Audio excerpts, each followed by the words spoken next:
Dik li kienet l-assistenta ta' Keith Schembri tal-Prim Ministru konfermata ġurament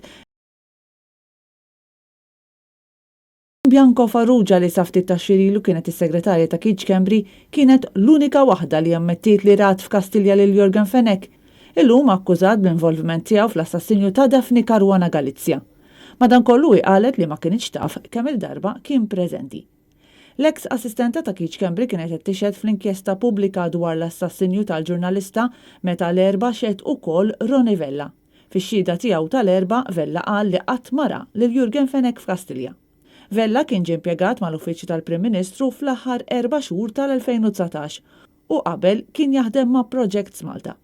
U reġa' ġie impjegat ma' Project Malta fit-12 ta' Jannar li sessjum ta' riżenja ta' Joseph Muscat minn Prim Ministru.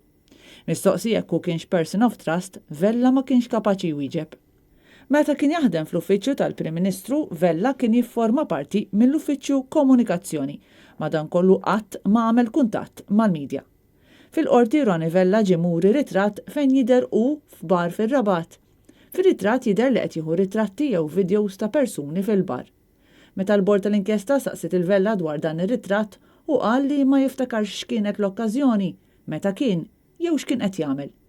Iżda mistoqsi mill-avukat Therese Komodini Kakija jekk kienx daħal fil-bar wara li lemaħ xi persuni partikolari u filmjom, Roni Vella ċaħad.